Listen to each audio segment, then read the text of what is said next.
Hey everyone, welcome to a new episode of the Movie Shelf podcast. If you are listening, thank you very much. Today it's just me. It's just me, and we're audio only, no video, because I was too lazy to set it up. Um, so if you're watching on YouTube, I hope you enjoy the looping animation of the logo. Yeah. This is new for me. I've never done this by myself. So if there's a lot of pauses, I'm sorry. My brain is slow. Today I've watched a lot of movies recently. In the past couple of weeks.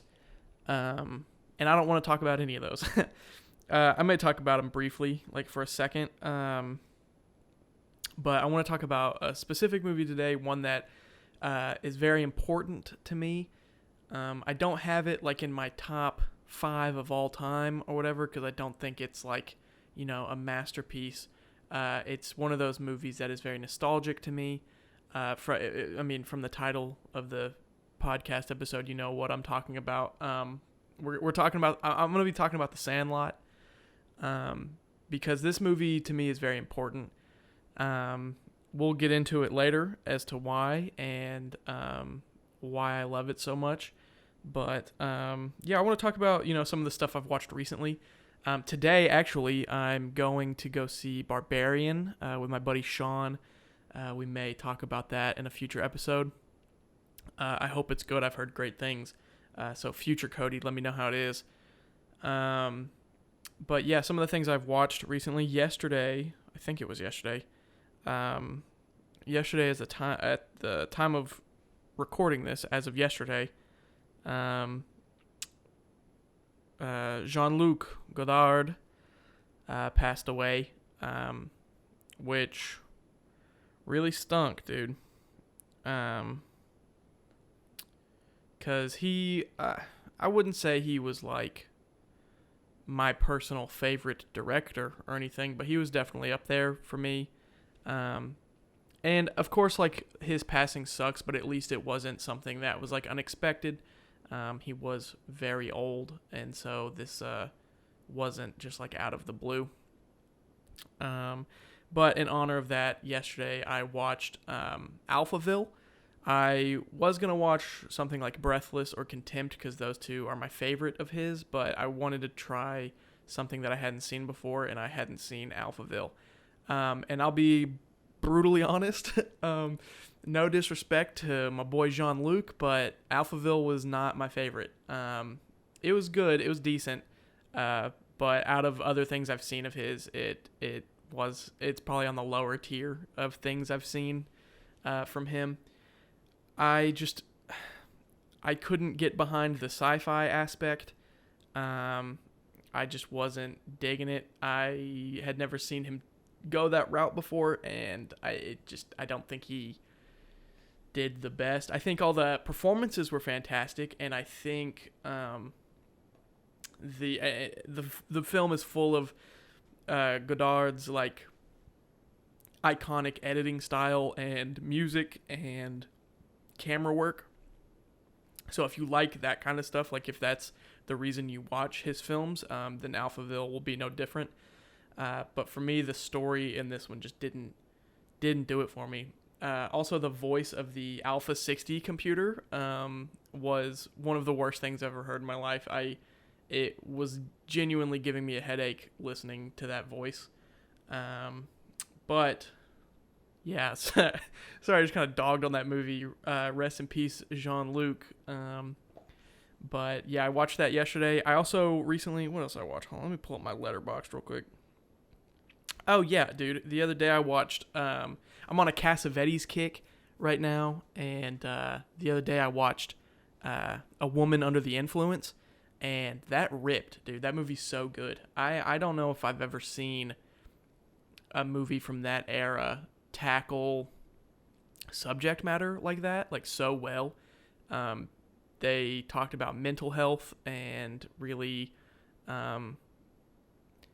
They really portrayed that in a way that I've never seen something especially from that time period, do.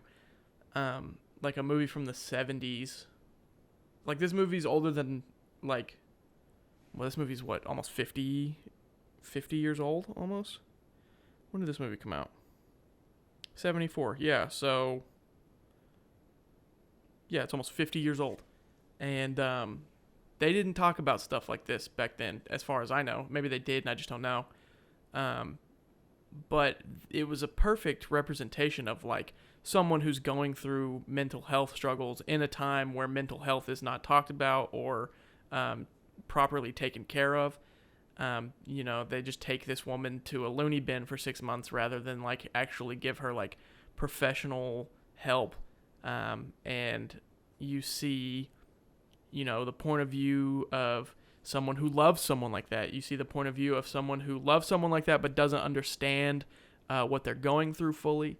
You see, how people will talk about these types of people going through mental health struggles, all for this time period.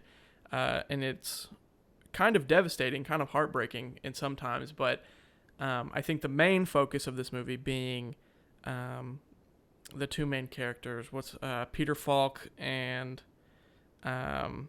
Gina Rollins' relationship is the main focal point of it, and they work so well together. Peter Falk, I think, I've seen him in a few things, and I really like his performances, like, in everything that I've seen of his. Gina Rollins is pretty new to me. I think the next one on my list is going to be probably Opening Night. I want to see that. Like I said, I'm on a Cassavetes kick, so that's probably the next one up. But after this, like, she's on my radar for sure. If you've never seen it, I highly recommend it. It's a very, very, very, very good movie. What else? I'll talk about one or two more things. I watched Mass. Has anyone seen this movie? Mass came out, I think, in 2021. I think it came out last year. Yes. But it definitely was probably filmed during COVID because of how small it is. This movie is so small, and I love it. I love a movie that sticks to like one location, one setting, very small, because they have to be creative. But it had to have been based off of like a play or something, like a stage play, because of just how meaty the dialogue is and how heavy everything is, and the performances are so good. Oh my god. Hold on. Let me do some research real quick.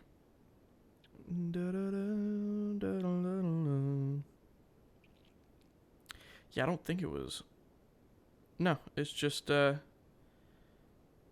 written. Whoa, hold on. So it's written and directed by Fran Kranz.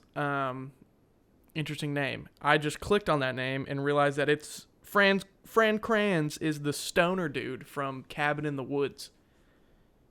He made this movie? Oh my gosh. Yeah, dude. Yeah. It's a rough movie. Sorry, I'll get into it. If you haven't seen Mass, I highly recommend it. It probably, after seeing it, is now one of my favorites from last year because it's devastating, and if you want to bawl your eyes out, which I love a good sad movie, this one will do it. Sorry, I'm yawning. Yeah, this one will do it. This one will make you you're going to want to grab a box of tissues on this one. It stars, God, I don't know their names. I did not come prepared for this. Stars Jason Isaacs, Martha Plimpton, who is the mom from Raising Hope. If anyone ever watched that show, she surprised me, dude. Like, her performance, good lord, she did so good. Ann Dowd and Reed Birney, I don't know. They crushed it. Everybody, those four main characters do some incredible acting. Like, the fact that this was not recognized at any award show that I know of blows my mind, because there's just some talent on screen when it comes to these performances. They draw some emotions that the fact that before I get into this, I gotta talk about what this movie's about. So the movie is about two sets of parents that have recently gone through a horrific tragedy. I won't go into what it is because it kind of unfolds throughout the movie, and I think you should experience that. But they've recently gone through a tragedy, and they are meeting up to discuss this tragedy and to talk about it. And it's rough. It is a rough conversation that you are seeing these two broken families talk about, and it's rough. And it's they do such a great job of portraying these characters that it feels so real. Like, it feels like these characters went through this. As far as like editing wise, they get really creative with some camera angles and camera work and blocking, like character blocking, with how limited the space is and how limited the setting and everything is. There's an editing switch up that happens like at a very pinnacle moment in the story. The camera does something that I thought was beautiful. Screw it, I'll say it, I don't care. The film changes aspect ratios halfway through the movie at like a very pinnacle moment, and it itself almost brought a tear to my eye just because of how beautiful and well timed it was. I was surprised by it. Yeah, Mass, check that out if you haven't. I watched it on Canopy, which I will be making a video soon about Canopy. Canopy is a streaming service that I think everyone should be a part of. I'm just doing a little bit more research on it for this video. What else? We'll talk about one more. We'll talk about one more thing. What else did I watch? I rewatched Thief. I've been I've been on a Cassavetes kick, but I'm on a Michael Mann mission. I'm trying to watch all of Michael Mann's movies because I want to make a video about the Michael Mann cinematic universe, the MMCU, if you will.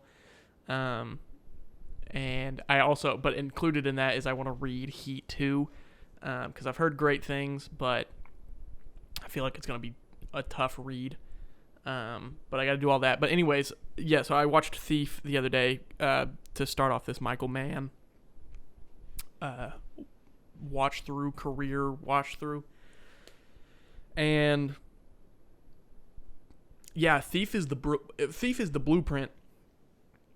Thief is the reason that we have movies like Safdie brothers movies like Good Time and Uncut Gems. Thief is the reason that we have like Drive.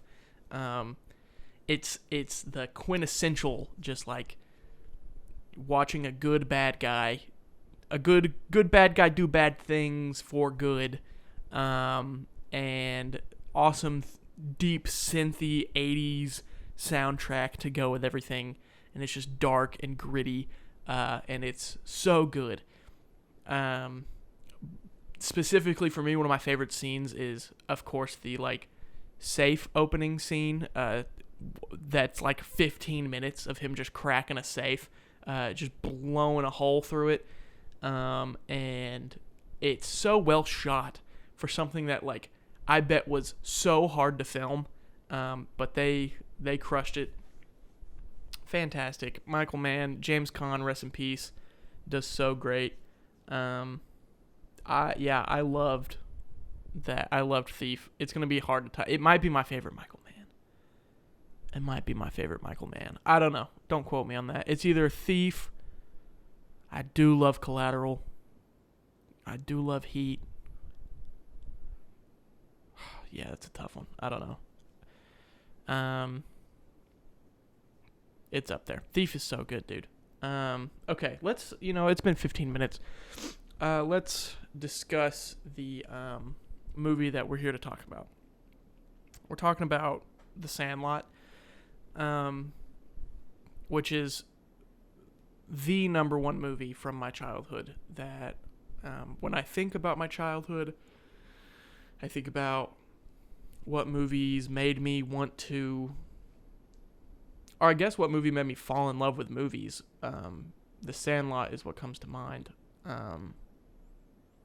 Which you might think is a little strange because usually kids, when I was that age, like the kids that watch Sandlot, it just made them love baseball. But for me, it made me love movies because of the nostalgia and the feelings and the emotions that movie gave me. I loved that. I loved the feelings I felt watching Sandlot for the first time.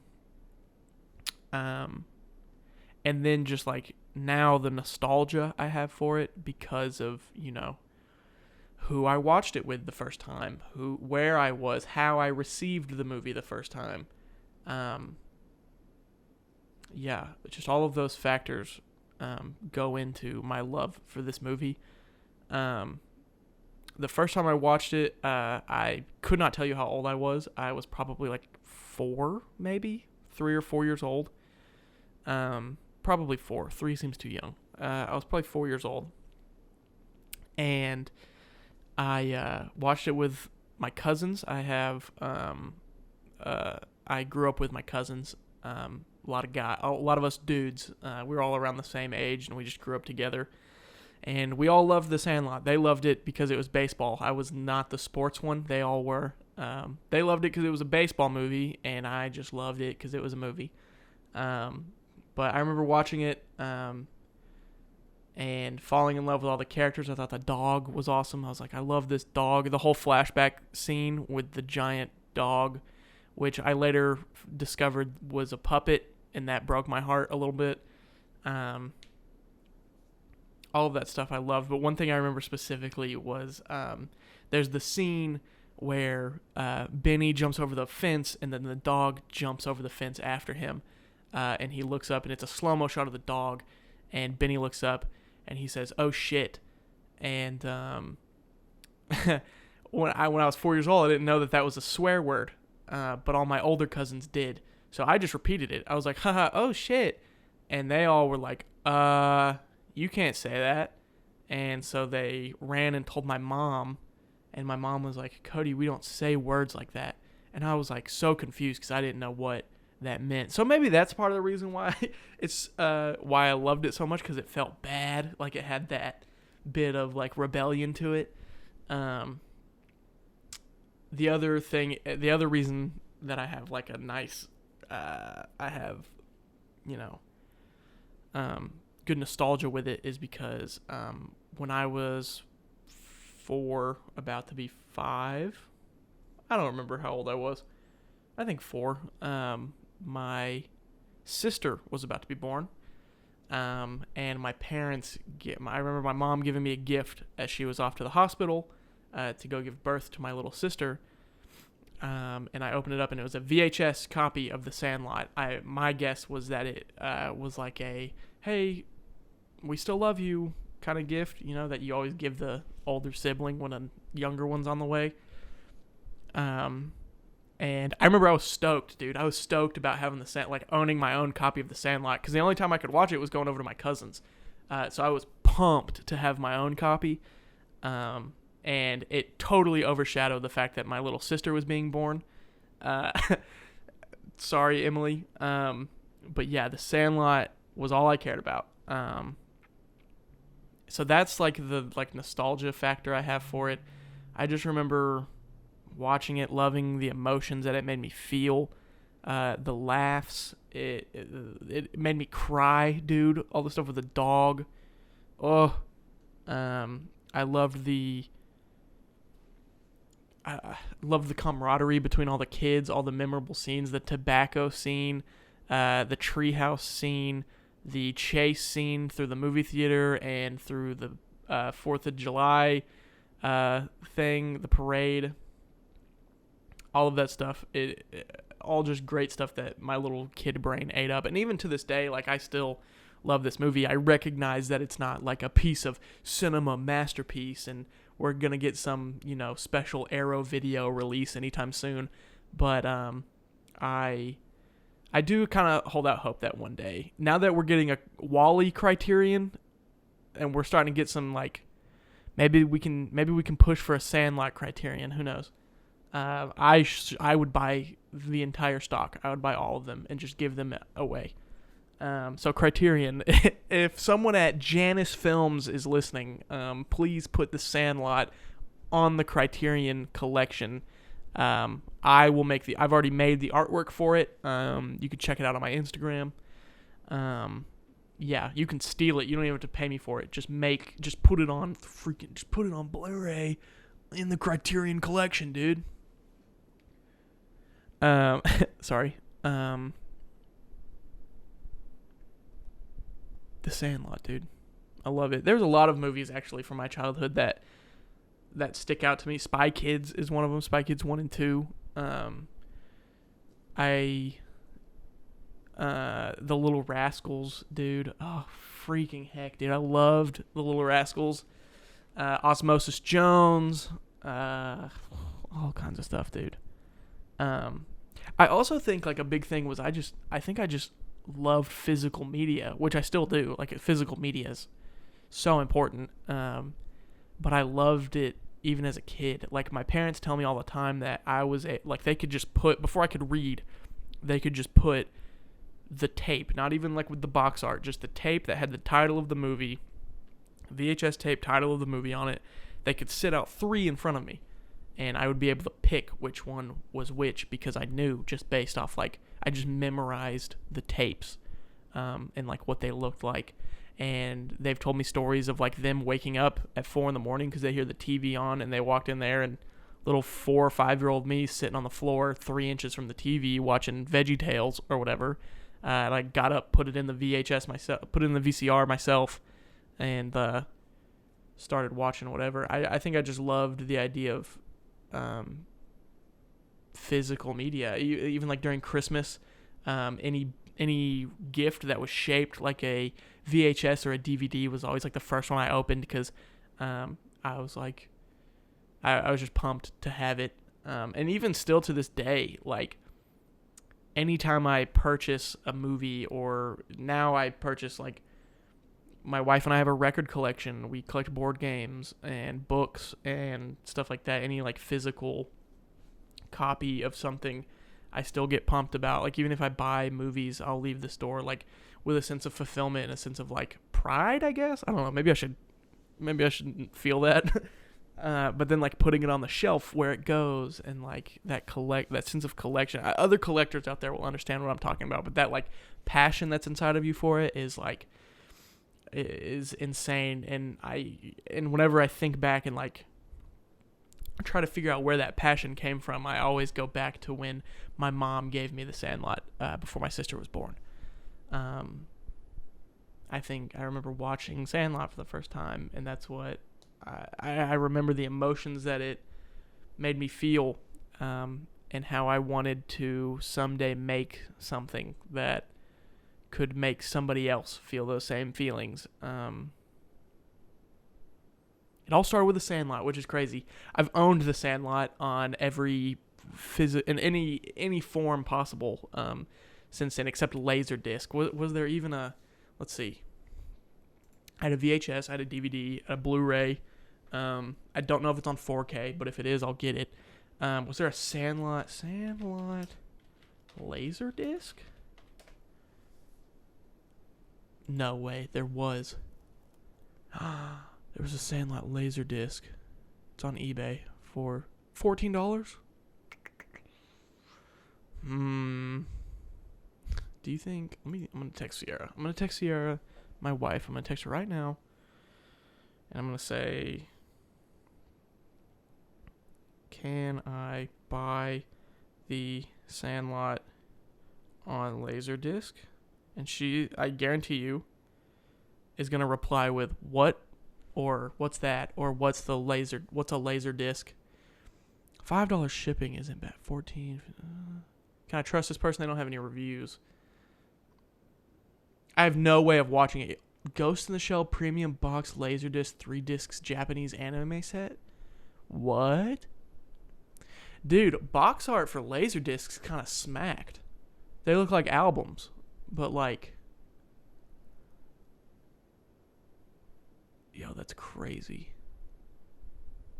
They're more than a team. They're the best buddies in the entire history of the world. That's true. They were all great friends.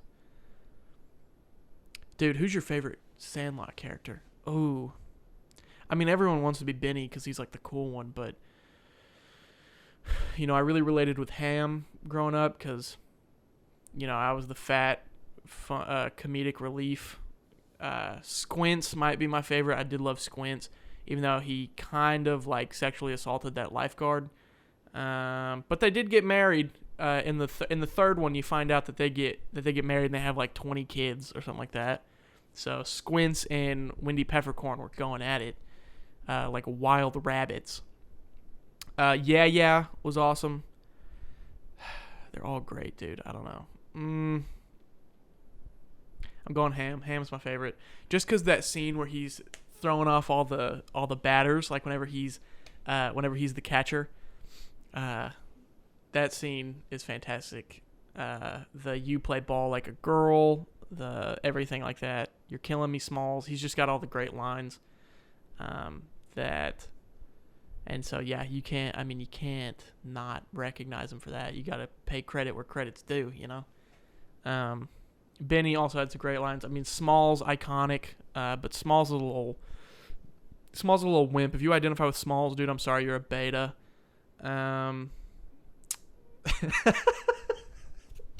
Could you imagine if this whole episode was just me? If you didn't watch The Sandlot growing up, dude, you're a freaking Sigma male. Sierra has not replied. I don't think she cares.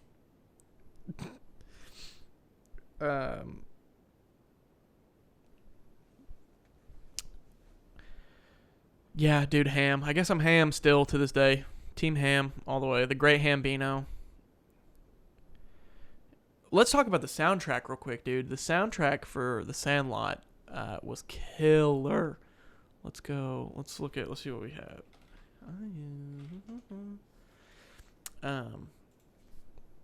It's just like iconic. Just all it's got tequila. Was tequila during at the fair when they're all puking on the ride? Was that when tequila played? Because that was iconic. Sorry, I'm looking for the soundtrack. Oh, The Lion Sleeps Tonight, dude. When they're all in the treehouse making s'mores. Yeah, classic. This Magic Moment. So much. There Goes My Baby. Green Onions, dude. Dude, there's some gold on this soundtrack, and the movie just captured that era perfectly. Granted, I was not alive during that era, so I don't actually know if it's perfect, but I will say it makes me nostalgic for that era, regardless of me being a part of it or not. The dog is awesome. Oh, yeah, so earlier I mentioned that in the flashback scene, the forever, when Squints is telling the story of the beast. When I was a kid, dude, I was like, damn, that's a big dog. I was like, that dog is huge, dude. And then I grew up and I either watched the DVD with the commentary. That's what it had to be. Or I saw like a behind the scenes picture. And it's dudes in a costume. It's like two guys in a giant dog puppet costume, which now looking back, like obviously that's what it is. But when I was a kid, dude, I was like, that is the biggest dog I've ever seen. And yeah, so whenever I saw that or heard them talk about it, it kind of crushed me just a little bit. Okay, so we can't talk about The Sandlot without recognizing the sequels. Yeesh. Yeah, we're gonna have to talk about those. Oh, that sucks. Okay. So The Sandlot was then followed up by The Sandlot 2. Let's talk about The Sandlot 2 for a second. This one sucks. This one is not good. Yeah,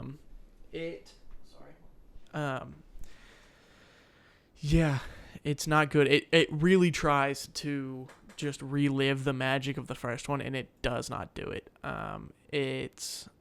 It's literally the exact same movie, just set in the 70s, I believe. But it is legit the exact same movie. I think this time it's a rocket. It's like a little toy rocket ship goes over the fence, and there's a big dog, and then there's a fat kid that makes jokes, and then there's like the token black character, and then there's you play ball like a girl, but then it's actually a girl this time, and she's like, what's that supposed to mean? And it's just not good. It's garbage. I hate it. But then we got hit with The Sandlot Heading Home. I've only seen this one once, and it was in 2007 when it came out because I picked it up from Netflix, I think. I think back when Netflix would mail you DVDs. I was like, heck yeah, Sandlot 3, let's check it out. I don't remember a lot of it. I do remember that Squints comes back, and he's like older now. And I think the real Benny comes back too. I could be 100% wrong about that. I think I'm 100% wrong about that. I don't think that's actually Benny. Well, wait. No, I'm wrong. Not the actual Benny. But yeah, Squints comes back, and he's married to Wendy, and they have like a bunch of kids. So, like I mentioned earlier, I think they're just trying to win a baseball tournament or something. There's a part I remember where, there's this one's full of a lot of poop and fart humor. Unlike the first two, this one is very much like, haha, gross is funny. I don't even remember there being a dog in this one. I think, I honestly, if I had to guess, this one was like someone wrote a kid's baseball movie, and then some producer was like, we could tie this in to the Sandlot franchise if we wanted to, and it would make a lot more money. That's my guess. That's what I think happened. There was also talks of, at one point, there being a TV series based off The Sandlot. I don't know if it was planning on being a remake or a reboot or anything like that. There's not a lot of info on it. Let me hit up Google real quick. Sandlot TV series.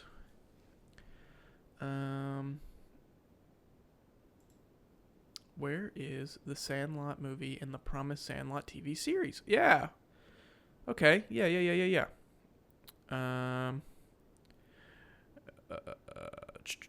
Sorry, this article is written by a 12-year-old.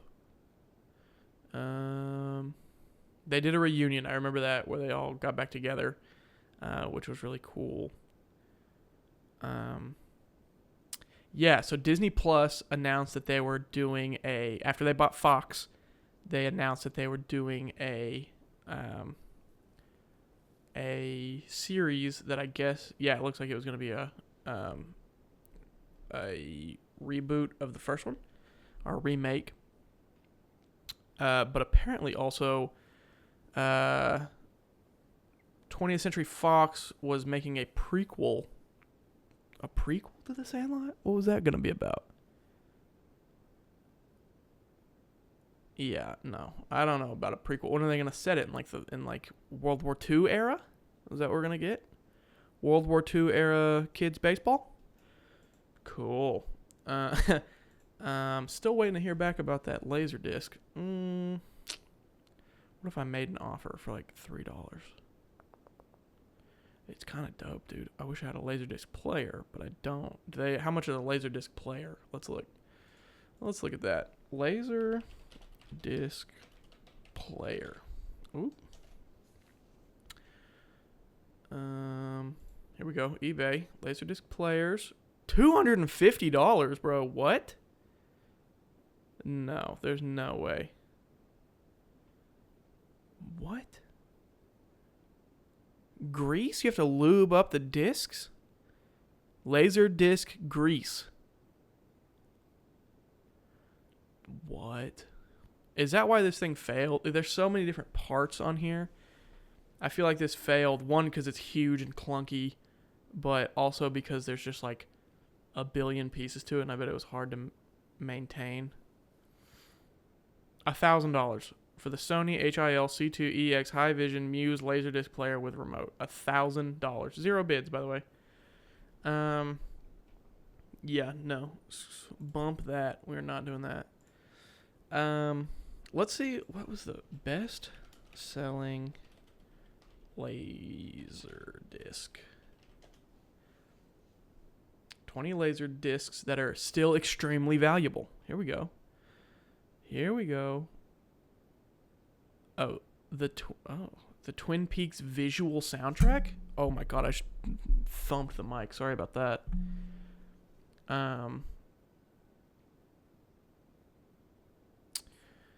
Yeah, sorry. The Twin Peaks visual soundtrack, which pairs Angelo Badalamenti's Twin Peaks score with silent video footage shot by a Japanese TV crew visiting the shooting locations where the series was shot. For a long time, the only way for David Lynch nerds to watch this was to track down the Japanese Laserdisc or get their hands on a bootleg DVD. A few years ago, it did wind up on YouTube.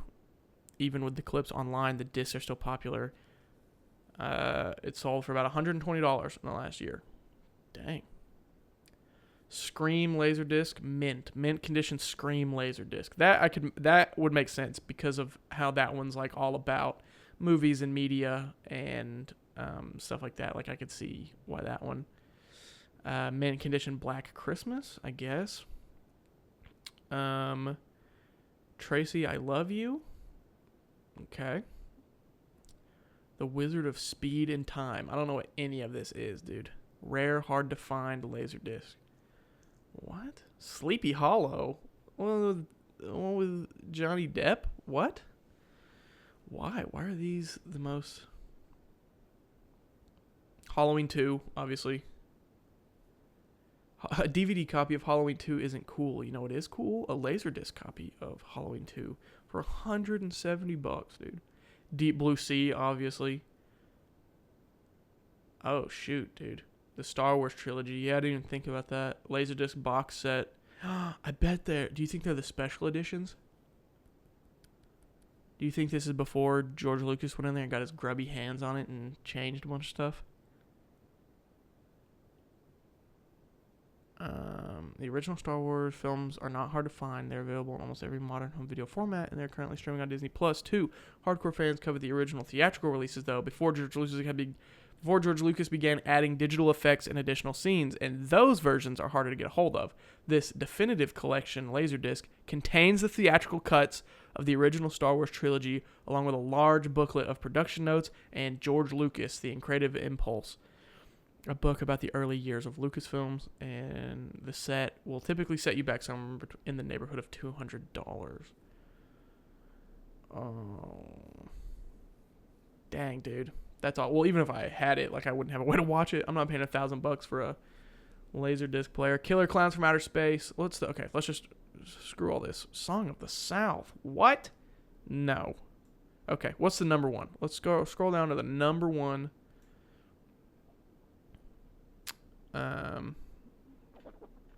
Oh, whoops. We went past. We are now in the VHS section. Hold on. Sorry. Scrolling back up. What is the... Oh, okay. Here we are.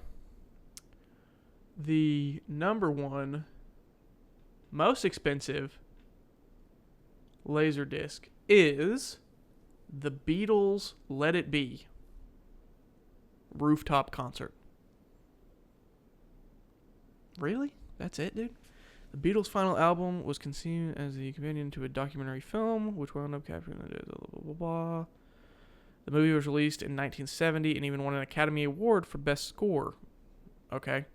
A home video release followed in the early 1980s, and then nothing, leaving Beatles fans to hunt down old copies of the VHS or the Laserdisc. While a new version of Let It Be, directed by Peter Jackson, is expected sometime this year, it hasn't depressed prices of the old copies. Laserdisc for $295. Yeah, so still not even like in comparison to like rarities of like physical media, that's like super, like not that expensive compared to like what's the rarest DVD. Sorry, I know we're kind of going off the rails here a little bit. Okay, here we go. 10 of the rarest DVDs and Blu-rays of all time. Let's just scrolling down to number 1. No, there's no way. No. This says the Harry Potter Wizards Collection. That's not true. You kind of round up with this people mentioning Harry Potter. It's one of the most valuable DVD and Blu-ray sets that exist. Harry Potter Wizards Collection features a whopping 31 discs comprised of DVD, Blu-ray, and Ultraviolet. Extended editions for the first and second film. This particular box set is going for over $1,800. What? They don't even add a picture of it? Okay, no, that's not true. That's not true. Okay, 10 of the rarest, most valuable DVD sets ever. Okay, let's go down to numero uno. Okay, we'll do top 3. How about that? Top 3. Number 3 is Ultima Escape from Mount Drash. Oh, it's a video game. What? This isn't a DVD? Oh, it's a DVD game? Okay, interesting. Whatever. All right, we got Legend of the Galactic Heroes, which is an anime. It's a huge box set. Oh my gosh, this thing's huge. There's a ton of discs. Yeah, it's around $800. Now, what is this? Number 1, the Cremaster Cycle. It's a fantasy horror movie. Never heard of this. Series of 5 feature-length films called The Cremaster Cycle by filmmaker Matthew Barney is one of the rarest DVDs to find. This art film is over 8 years old, with little to no dialogue over its run of almost 9 hours for all 5 combined. The cycle lies somewhere between a traditional movie and an art installation, following odd characters as they try to accomplish even more unusual tasks, exploring the process of creation. Sounds pretty interesting. The movies are not available for mass usage. There was only 20 DVDs made and sold for $100,000 each. Each piece made from hand with sterling silver, polycarbonated honeycomb beeswax, and nutmeg. Huh? Nutmeg, bro? Can you eat this DVD? In 2007, Cremaster 2 was sold at auction for $500,000 as one of the most expensive DVD sets ever sold. What? Dude, I gotta see this thing. Is there a picture of this thing? Oh my gosh, this looks terrifying. Oh, this looks terrifying. I'm looking at screenshots from the movie and it looks terrifying. Oh, dude, I gotta find these. They gotta be on like YouTube or something. Alright, scrap that. We're done talking about the Sandlot. We're talking about the Cremaster Cycle right now. Ooh. Oh, no. Nope, I'm not watching these. These look terrifying, dude. Oh, there's a website? There's a website. The Cremaster Cycle. Oh, everything's fading in so slowly. Oh, it's scary. Oh, okay. Okay, so there's Cremaster 1. Oh. Interesting. What's the synopsis of... Cremaster 1 is a musical review performed on the blue AstroTurf playing field of Bronco Stadium in Boise, Idaho, Barney's hometown. 2 Goodyear blimps float above the arena like the airships that often transmit live. What? It's just a music performance? Okay, sorry. Okay. Okay. No. Okay. Sorry. We're done. We're going into a rabbit hole that I know nothing about, and if we keep going, I'm never gonna stop. Um. Yeah. Anyway, sorry about my little tangent there on like physical media and everything. We'll wrap this up. I don't want to keep you guys for long. Yeah, The Sandlot is one of the greatest movies of all time. uh, I hold it very near and dear to my heart. I hope that you got everyone who likes movies has a movie that's like the one they grew up with. I know for my wife, she loves Anastasia and she loves Spirit, which I will admit are not bad movies. They're both pretty good. Spirit rips. Spirit's pretty awesome. But yeah, The Sandlot, that's my movie. That's the one that's like the one that will always be near and dear to my heart. I can't wait to have a kid one day, and I can show them The Sandlot and see, I re-experience it for the first time through their eyes, because I think that is going to be one of the greatest moments of my life, honestly. I know that may sound sad, but I'm so excited for that. And granted, I can wait to have kids, but so if you're my mom, don't get your hopes up. Not anytime soon.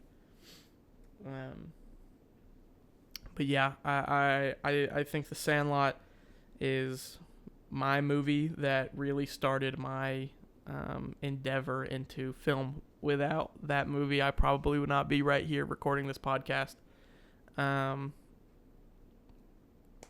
yeah, I guess that's what I'll leave you with. Some homework this week, or whenever you're listening to this.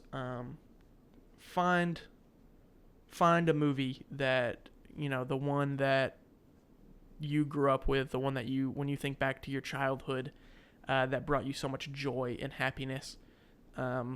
I go watch it, go find it, go if it's streaming somewhere, awesome. If not, find it.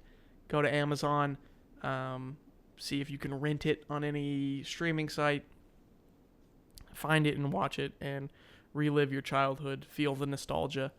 And maybe it'll still hold up. A lot of times they won't. I will warn you with that. A lot of times your childhood movies aren't going to hold up. But I don't know. That just depends on what it is, and it might surprise you. I might actually watch The Sandlot later this week. Because after talking about it, dude, now I just want to watch it all again. Gosh, what a great movie. Yeah, I guess that's where we'll call it for today. A little bit of a shorter episode. If you liked this, where it's just me by myself, let me know, and I can do more of these. Pretty easy, but obviously I like it better when I have a guest here or a friend that I can talk with the film about. But that was a little hard to get scheduled this week. So it's just me today. But yeah, I thank you guys for listening. If you are currently listening and still listening, thank you. This is the end of the episode. I love you all. Bye bye bye bye bye bye bye bye bye bye bye bye bye bye.